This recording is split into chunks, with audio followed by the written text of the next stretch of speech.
Hey, what's up, guys? Welcome back to my channel. My name is Paul, the Canadian Snowman, here once again with some more World War One. We're on to 1918, guys. This is the last video of the series. It seems so crazy how this series just like blew by. I know because the Napoleon series was the one before, and it was like 25 like episodes. So like I think from now on, these series are going to seem like they just like fly by. So yeah, and I believe after this one, I'm going to be doing the Russia one, and then I'm really not sure after that. So while that's going on, if you guys want to leave some suggestions in the comments, that'd be great. Preferably like kind of like more of like a well-known channel, like a good like a really good series. Something that you definitely recommend. That I guess if you recommend it, you've probably seen it yourself. So that'd be great. So and then look through, I guess, the options. What kind of catches my mind. Like what I'm kind of interested in. I'd probably stay away from I guess some stuff that we've already done right now. Like I just finished like I said, Napoleon, now World War One. So I don't really want to jump into another like World War One series. But I will eventually. But I just don't want to do like kind of like back to back kind of things. I guess like separate from because I'm definitely gonna be doing like another World War One series eventually. I just don't want it to be like I want to do a few other things probably first before I were to jump back on to something I've already done. You know. But other than that, I'm sorry guys, just rambling on there, just throwing it out there, because a lot of these like even like epic history, this channel that I've been watching for like the past like month and a half or whatnot, it was because of a suggestion in the comments that I found this awesome channel. And so I really appreciate that because you guys, I've just been kind of doing this for like the past few months as far as, doing history and war. And so I don't have the experience of like, watching these kind of channels, until just recently. So a lot of this is kind of new to me. So, but I appreciate the suggestions. I know there's been like a few suggestions so far. I know there's one guy in particular about he says Russia, Russia, Russia. Okay, I'm going to get to that. I don't know if it's the video you want, but it's going to be the Epic History series. Whether that's the one you want or not, I'm sorry, but yeah, that's kind of what I'm doing right now. It's kind of when you find an awesome channel, you kind of get stuck on it because you really you like their stuff, so you kind of want to do their stuff. I'm not sure what I want to do after the Russian one, so yeah, do that. But anyways, enough of me blabbering on. Let's get to World War One. Yeah. So we're in 1918. Obviously, just had 1917. So Russia is out of the war. Uh, Germany seems to be just hanging on by a thread. They seem to be pulling all the weight when it comes to them and their allies. Uh, like, but then France and Britain. Like it's just like yes, everyone's just got so many losses, and I guess the United States is basically coming into it, but to be coming into it, obviously, because they just got pulled into the war in 1917, and pretty much, it's a war of nutrition, like last man standing wins, and I'm assuming like basically, it's just like extra men coming over is just going to help just because it's extra men, battle of attrition, you're having extra men. And that helps just having the extra men to kind of take the place of those who've fallen. To have that basically that pool to pull from, of extra people, just helps in general. Whether it be the United States or Australia, wherever you're getting those extra men, and that just helps. And I guess this helps in the long run. Like I don't believe Germany has that like extra country they can just pull men off of, to get on their lines to help them. But yeah, pretty sure that's kind of maybe how the kind of the way it goes because that's basically the feeling I get anyway, or the sense I get with how the war goes. Just kind of like last man standing. If you can pull some more men from somewhere, you're looking good. So yeah, with that being said, let's get into it. Before you please start liking, subscribe, guys, please, and thank you if you're new here. And if you're new here, I would definitely recommend go to the beginning of the series first instead of this being your first video, because yeah, it's more fun that way. But yeah, let's get to the video.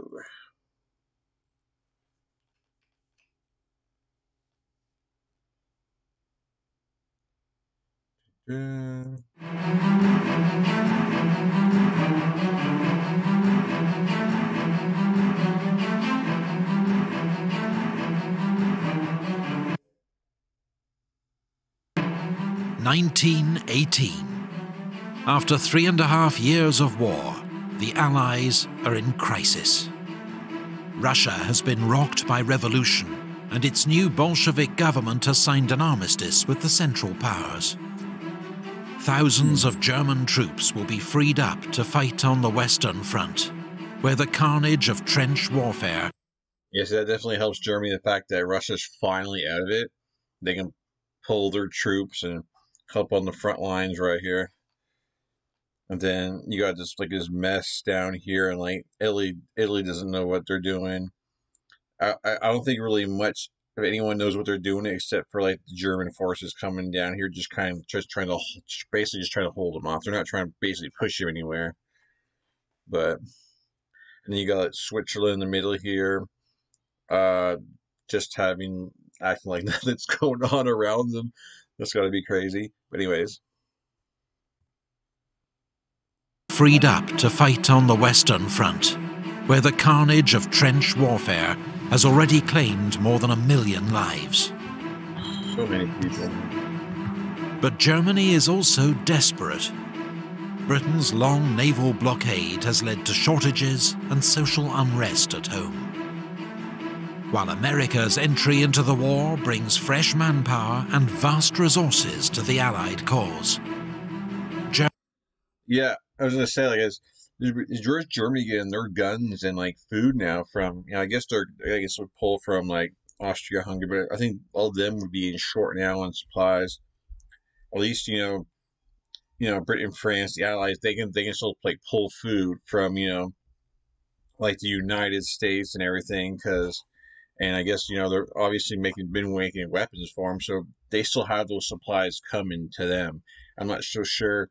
And Germany still has where they're kind of getting their supplies from, but yes. Fresh manpower and vast.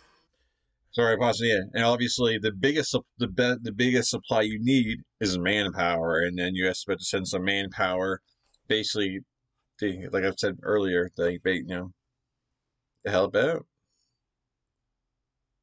Vast resources to the Allied cause. Germany faces inevitable defeat unless it can win a quick victory on the Western Front.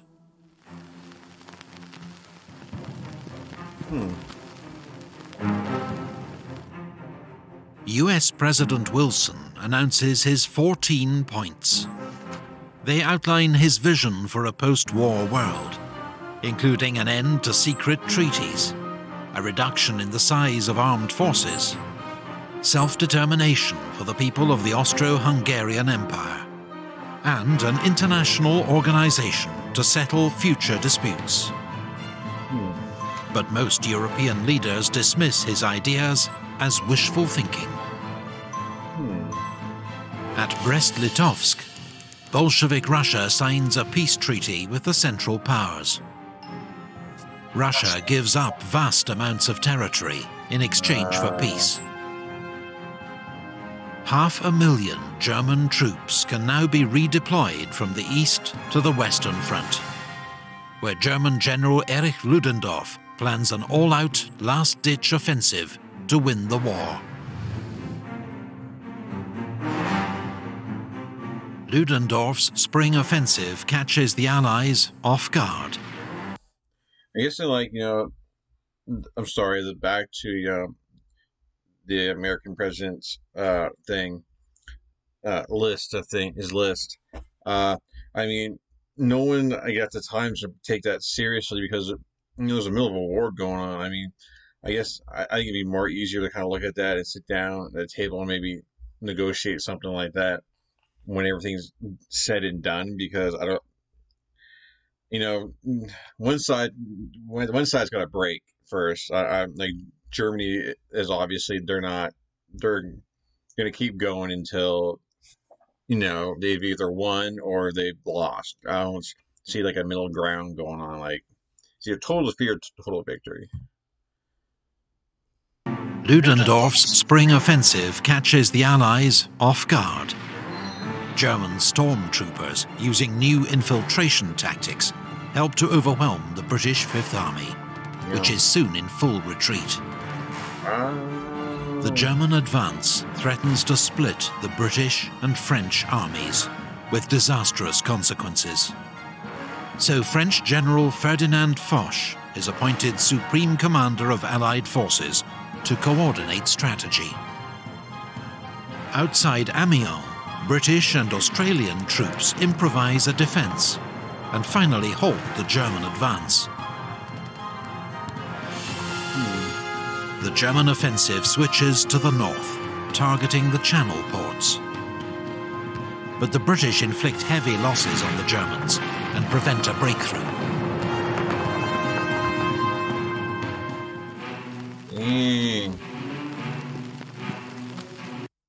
I didn't realize that. You know, Germany's, they're starting to push. You know, they have to. You know, they basically have to push and get this basically war done before America can like supply, you know, with some more troops. You know, because once you get the more troops, then they're gonna outweigh as far as manpower. So like they said, they gotta have to do it now. Dawn of air power, though. Here we go. I guess we're gonna get some dogfights. Above the trenches, the First Air War continues to escalate. Each side now has more than 3,000 aircraft in service on the Western Front. Yeah. But by 1918, the Allies have won air superiority, thanks to greater resources. On the 21st of April, Germany's most famous pilot, Manfred Von Richthoven, the Red Baron, is shot down and killed near Amiens. Yeah, I've seen a movie on him and everything. The Red Baron, like that's probably like the biggest ace name when it comes to like fighter pilots, like ever, right? Like the biggest like name, because as far as our pilots, I can't think out of the back of my head, you know, anyone besides the Red Baron. So, I mean, I just think there's more done on him. I mean, obviously there could be a lot better ones, but he's definitely one that, like, really the only one whose name that pops up. So, yeah, and that's a big morale for your team. You shoot him down, and a big loss for for the enemy, because like, oh crap, they got our best guy. We're in trouble, you know. Richthoven, the Red Baron, is shot down and killed near Amiens. With 80 victories, he's the war's highest-scoring ace, and is buried by the Allies with full military honours. Britain's new independent bombing force launches a daylight raid against Cologne. It marks the beginning of Britain's own strategic bombing campaign. On the ground, Ludendorff's offensive switches south, targeting the French. German troops advance 30 miles, but are halted at the River Marne, just as fresh American divisions enter the line. Oh, there we go. The US 1st Division is the first to see combat at the Battle of Cantigny. 3 days later, the US 2nd Division wins victory at the Battle of Belleau Wood. By now, there are nearly a million. It definitely helps, you know, because the Americans, they're fresh. They haven't been doing this for years, and all, like, so everyone's probably worn down and like retired. They've been doing it, you know. They've been kicking butt for years, and you know, you get some new guys who have like fresh energy, and they're not more worn down. But then again, they're also, you know, they're new, they're green, they're, you know, I guess it's a good thing you don't know what you're getting yourself into. But it's like the experience factor. But you know, any kind of men, whether inexperienced or not, right now, it's gonna help. Battle of Belleau Wood. By now, there are nearly 1 million American soldiers in France, with 10,000 more arriving every day. The 4th phase of the German offensive leads to a 9-mile advance, but is finally halted by a French counterattack. In Italy, Austria-Hungary launches an attack at Asiago and the Piave River to support Ludendorff's offensive in France. But it's repulsed with heavy losses, and morale amongst the Austro-Hungarian army collapses. Uh-oh. No, Billy. British and French troops land at Murmansk in northern Russia. It's the beginning of Allied intervention in Russia's civil war, on the side of so-called white or anti-Bolshevik forces. On the Western Front, the Germans' final attack is defeated in the Second Battle of the Marne. Ludendorff's offensive has cost the Germans more than 600,000 casualties, and has failed to make a decisive breakthrough. Germany's final gamble has failed.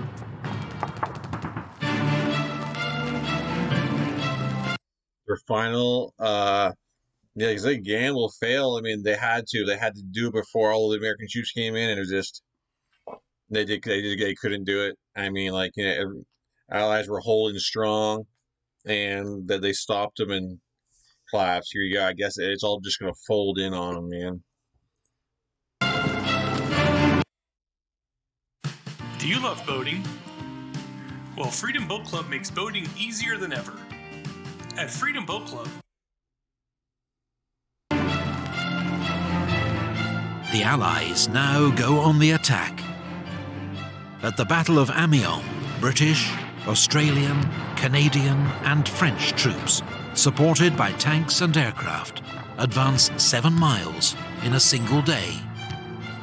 Nice. General Ludendorff calls the 8th of August the Black Day of the German army. German troops are exhausted, hungry and demoralized, and begin to surrender in their thousands. The Battle of Amiens begins the Allies' 100 Days offensive. Trench warfare is over. The Germans are in full retreat.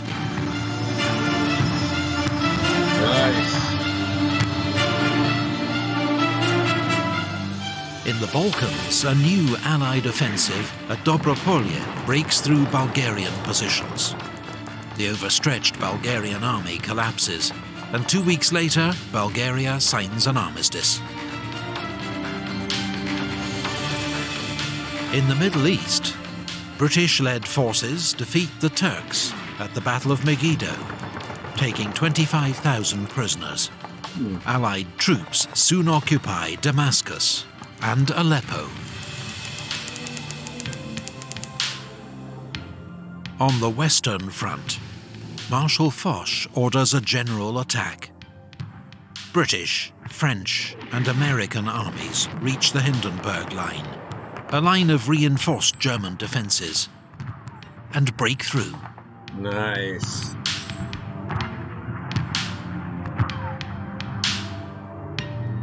Ludendorff informs the Kaiser that the military situation is hopeless and that Germany must seek an armistice. Germany sends a request to US President Woodrow Wilson, who in return demands German withdrawal from all occupied territory and the Kaiser's abdication. On the Italian front, the Allies deliver the final blow to Austria-Hungary at the Battle of Vittorio Veneto. The Austro-Hungarian army disintegrates, and 300,000 prisoners are taken. Wow.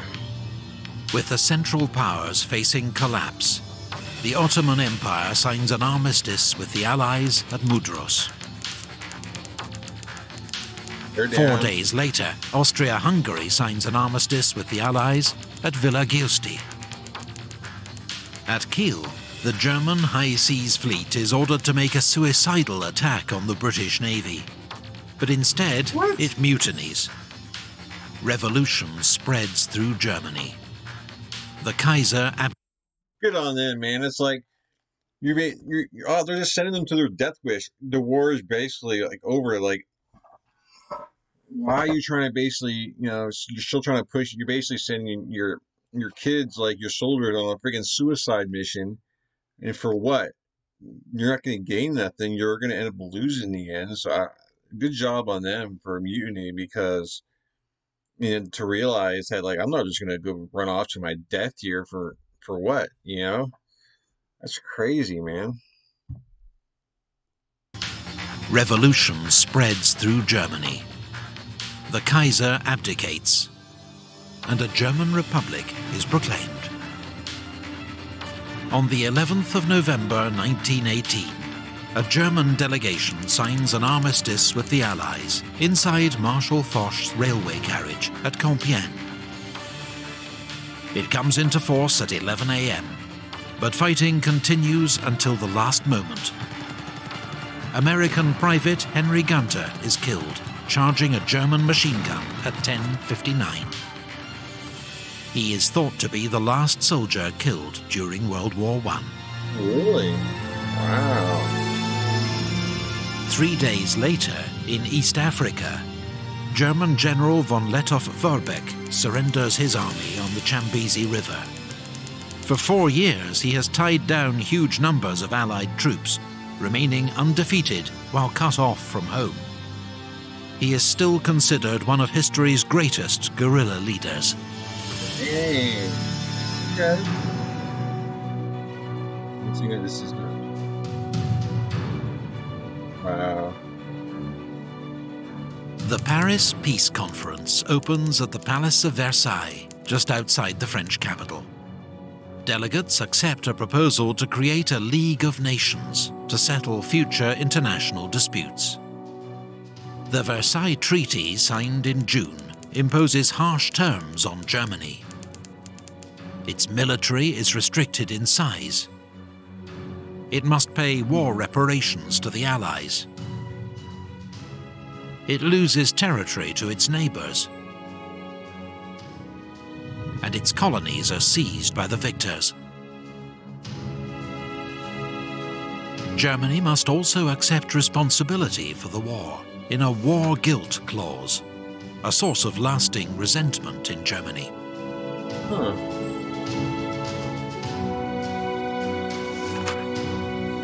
The boundaries of Europe are redrawn. Poland re-emerges after 100 years of foreign rule, while Austria, Hungary, Czechoslovakia, Yugoslavia, and an enlarged Romania emerge from the ashes of the Austro-Hungarian Empire. The Ottoman Empire is dismantled. New states, most under European control, are created in the Middle East. Here, That's just crazy. Like, World War One, the Great War. I mean, look at all the countries that came out of it. So much change. I mean, World War Two gets, like, all the hype, but I mean, World War One, man, it deserves a lot better, man. 'Cause look at all the change, like before and after. Like, all this. Now, these are like all countries that are alive to this day. All just recognize the names. So it's crazy. most under European control, are created in the Middle East. Here, as in Europe, the seeds of future conflict are sown. While in the Far East, former German possessions in China are handed to Japan, to China's outrage. Wow. World War I claimed the lives of 9.5 million soldiers. 1 in 8 of those who fought. 21 million more were wounded. 7 million civilians also lost their lives. Just look at the people, man. Obviously, Germany was the biggest. Man, they actually gave up a long time ago. And just Russia just kept piling their troops, and then, just getting destroyed by Germany, Like Britain and France. It's crazy. And so they did. Yeah, all it took was, some extra troops to help push them back. I mean, I think they would. I think, they would have Germany would have got pushed back anyway. I don't know. but I kind of, but then again, Germany was pushing in, but definitely helped, to have the U.S. come in and, get the troops, it definitely helped, like, I guess, pick the pace up of the victory, because, Britain and France, dude, they probably still would have won, but it probably would have took a lot longer. And so that it definitely helped, speed up the process of the victory. So, like, damn. Lives. 7 million civilians also lost their lives. 7 million. Wow. Huge areas of Europe were left devastated. Old empires vanished. New states were born. Lives across the world were transformed. The world was never the same again.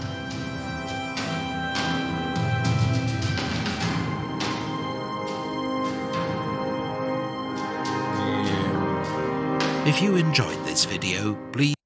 Damn. And then just like 20 years later, it's like blows up again. I guess like the Germany resentment, and just it's just crazy how they just the rest of the world allowed it to happen again. Like didn't see, just wanted to ignore the signs, and then World War II happens, It's crazy, man. That was fun though. That was definitely a good series. I definitely liked how they did that, and I definitely learned a lot about the different places around the world, and just the expansion, and just the the trench warfare, how they kept getting pushed back. I guess the trenches kept on changing there near the end. That was definitely neat. And then I didn't realize how that, like, I didn't know about like Russia basically giving up there, kind of like halfway through everything. And it's like, wow. Talking about World War, there was a lot. Seems like a lot of countries like involved in this one. So definitely great series, epic history. Uh, Definitely a lot of fun. Definitely learned a lot of stuff. I hope you guys enjoyed this with me. Because yeah, this is World War One, man. Like the World Wars, and the thing, when you do the World Wars, like especially like watching it, like even you guys watching this video with me, like you kind of feel like you're like part of it. You're kind of part of it because more than likely, if you're watching this, your country had something to do with the war. Like me, I'm from Canada. For like Americans, obviously from France or Germany, from Britain, it's like and everybody else, or like Russia. I, Obviously, I don't remember to say every country, but like if you had some of your people like in your country was represented in this war, it gets you interested in this kind of stuff.